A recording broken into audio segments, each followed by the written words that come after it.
Hey Coach, it is Brandi, and thank you for joining me again for the Profitable Holistic Coach channel. And I have a new video here that I want to share with you around what does a a holistic health coach actually do, or what do they do exactly ultimately?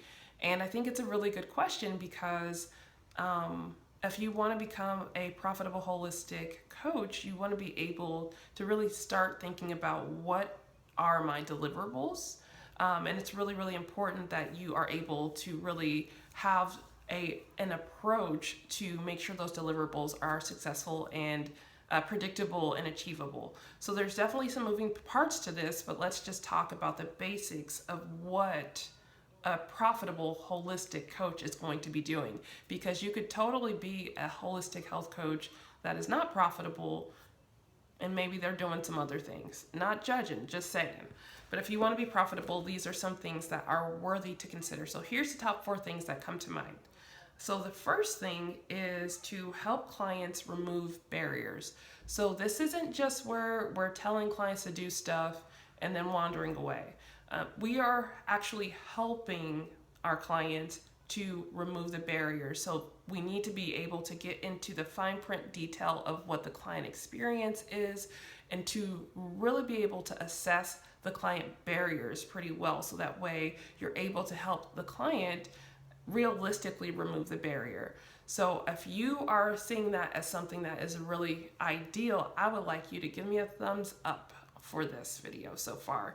So I think it's really important also, number 2, is to guide and partner for client goals. So this is where it's not just, again, us leaving a little bit of a like, here's my hot tip for you scenario, but it's also where you are trying to partner with your client to really help them determine best outcomes for success. So like me saying you need to eat healthy is very different than saying, is it helpful for you to have accountability? Would you like an email once a week to ensure that you have a little bit of a due date attached to sending me your meal plan?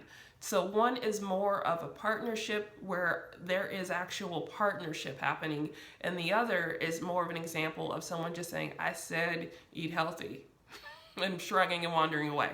So we want to be able to be very thorough when we're helping our clients to give them more of a partnership approach versus a best practice, situation where they could, read this online and not really need your coaching, So just think about what's really supportive and effective to partner with your client.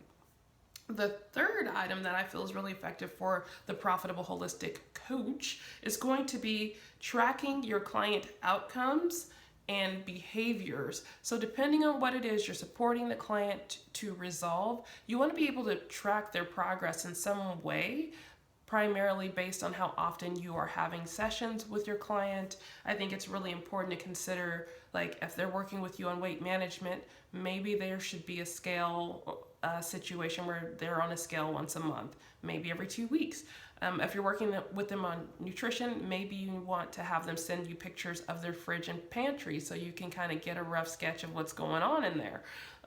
Maybe if they're working with you for self-care practices, maybe you want them to start logging their self-care practices every week and then sending it to you. But how do you really stay connected to the client experience so that way you are tracking those outcomes and being ready to help your client pivot as needed?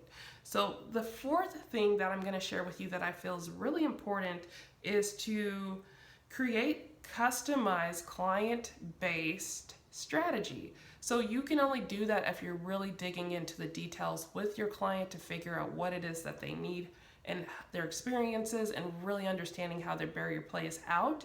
And sometimes the barrier is just like an emotional piece for the client where you want to be able to hold space for them to actually share their stuckness with you.